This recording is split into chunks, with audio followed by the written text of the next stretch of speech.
प्रथम सर्ग पूर्वाभास। दुर्योधन के द्वारा षड्यंत्र करके लाक्षागृह में आग लगवा देने के बाद वह पूर्ण रूप से आश्वस्त हो गया कि अब पांडव समाप्त हो गए हैं, तो उसने और अधिक अत्याचार बढ़ा दिए। किंतु श्री कृष्ण की बुद्धिमता एवं सावधानी से पांडव लाक्षागृह से जीवित निकलकर छद्मवेश में द्रौपदी के स्वयंवर में राजा द्रुपद के यहाँ उपस्थित हुए। राजा द्रुपद की शर्त के अनुसार अर्जुन ने मछली की आंख का लक्ष्यभेद किया। निराश हुए अन्य राजाओं ने अर्जुन पर घातक प्रहार किया, किंतु भीम और अर्जुन ने उन्हें परास्त कर दिया। स्वयंवर में आए हुए श्री कृष्ण और बलराम ने उन्हें पहचान लिया तथा उनके विश्राम गृह में रात्रि के समय मुलाकात की। राजा द्रुपद ने द्रौपदी को अर्जुन को सौंप दिया। पांडव द्रौपदी के साथ माता कुंती के पास पहुंचे। कुंती की इच्छा के अनुसार द्रौपदी का विवाह पांचों पांडवों के साथ कर दिया गया। इस अवसर पर उन्हें श्री कृष्ण द्वारा उपहार तथा राजा द्रुपद द्वारा बहुत दहेज दिया गया। पांडवों को जीवित देखकर तथा द्रौपदी द्वारा उनका विवाह करने की घटना से दुर्योधन अधिक चिंतित हो उठा। हस्तिनापुर से कर्ण को साथ लेकर उसने धृतराष्ट्र से पांडवों का सर्वनाश करने का परामर्श भी किया। धृतराष्ट्र ने भीष्म पितामह, द्रोण तथा विदुर के परामर्श पर पांडवों को आधा राज्य देने का निश्चय किया। पांडवों को बुलाने के लिए विदुर को भेजा गया। पांडवों के साथ कुंती, द्रौपदी तथा श्री कृष्ण भी हस्तिनापुर आए। हस्तिनापुर की जनता ने उन सभी का बड़ा आदर एवं स्वागत किया। दूसरे दिन धृतराष्ट्र ने युधिष्ठिर का राज्याभिषेक कर दिया। उसके बाद में गुरुजनों से विदा लेकर पांडव द्रौपदी सहित खांडव वन को चले गए। द्वितीय सर्ग समारंभ। पांडव श्री कृष्ण को साथ लेकर खांडव वन पहुंचे। यह एक विशाल वन था। यहाँ पर श्री कृष्ण ने स्वर्ग लोक जैसा इंद्रप्रस्थ तैयार करा दिया। जो व्यक्ति पांडवों के साथ हस्तिनापुर से आए थे वे सभी वहां सुखपूर्वक रहने लगे। कुछ दिनों के पश्चात श्री कृष्ण पांडवों से आज्ञा लेकर द्वारिकापुरी वापस चले आए। श्री कृष्ण के वापस आते समय पांडव व्याकुल होने लगे। धर्मराज युधिष्ठिर के राज्य में प्रजा बहुत सुखी थी। वहां गुरुकुल में निवास करते हुए शिष्य लोग बड़ा शिष्ट व्यवहार करते थे। सब व्यक्ति अपने से बड़ों का बड़ा आदर करते थे तथा अपने से छोटों को परम स्नेह करते थे। वहां पर किसी भी प्रकार की उद्दंडता के दर्शन नहीं होते थे। युधिष्ठिर के राज्य की कीर्ति सर्वत्र फैली हुई थी। तृतीय सर्ग आयोजन। पांडवों का द्रौपदी से विवाह होने के उपरांत पांडवों के आपसी मतभेद को दूर करने के लिए नारद जी ने यह प्रस्ताव रखा कि द्रौपदी एक वर्ष प्रत्येक पति के साथ रहें। शर्त यह भी थी कि 1 वर्ष तक एक पति के साथ रहते हुए यदि दूसरा पति द्रौपदी को देख ले तो उस पति को 12 वर्ष तक वन में रहना पड़ेगा। एक दिन एक चोर ब्राह्मणों की गायों को लेकर चल दिया। ब्राह्मणों ने राजा के द्वार पर जाकर सहायता की प्रार्थना की। अर्जुन शस्त्रागार से शस्त्र लेने के लिए गए। शस्त्रागार में द्रौपदी और युधिष्ठिर को बैठा हुआ देखकर अर्जुन नारद नियम के अनुसार वनवास के लिए चल दिए। वनवास की अवधि में अनेक स्थानों पर घूमते हुए अर्जुन द्वारिकापुरी पहुंचे। वहां पर श्री कृष्ण की बहन सुभद्रा से विवाह करके इंद्रप्रस्थ वापस आ गए। श्री कृष्ण सुभद्रा के लिए बहुत सा दहेज लेकर इंद्रप्रस्थ आ गए और बहुत समय तक वहां रहे। वहां पर अर्जुन और श्री कृष्ण ने अग्निदेव की तृप्ति के लिए खांडवदाह किया। अग्निदेव ने प्रसन्न होकर अर्जुन को 4 श्वेत घोड़े तथा द्रुतगामी कपिध्वज नाम का रथ प्रदान किया। वरुण देव ने अर्जुन को गांडीव धनुष और 2 अक्षय तूणीर दिए। अग्नि ने श्री कृष्ण को कौमुद्री गदा और सुदर्शन चक्र उपहार में दिया।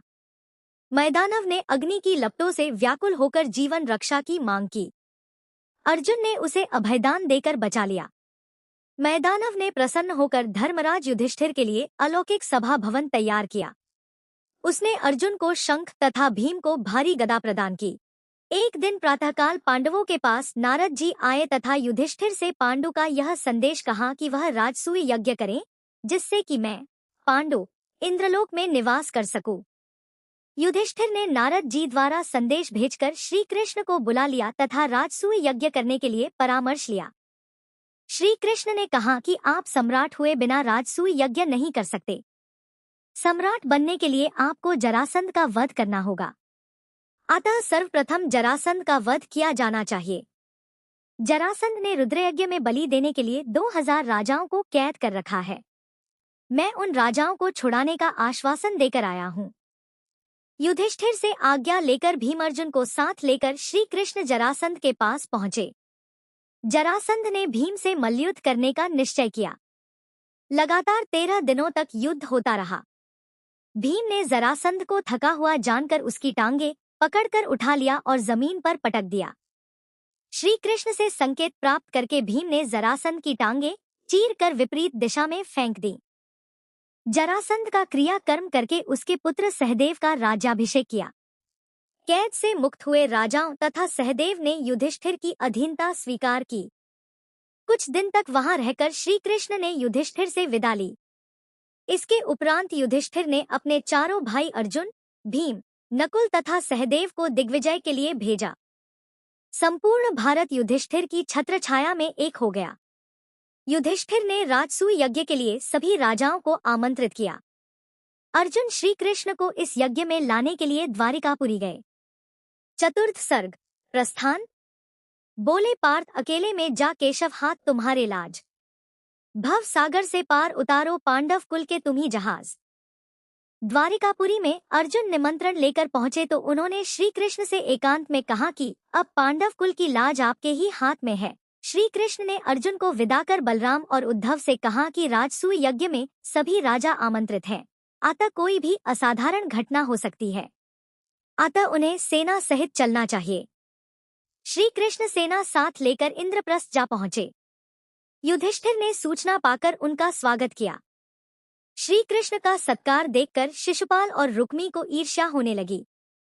वे दोनों ही स्वयं को पांडवों से श्रेष्ठ मानने लगे। श्री कृष्ण ने रुक्मी की बहन रुक्मणी को अपनी पटरानी बना लिया था।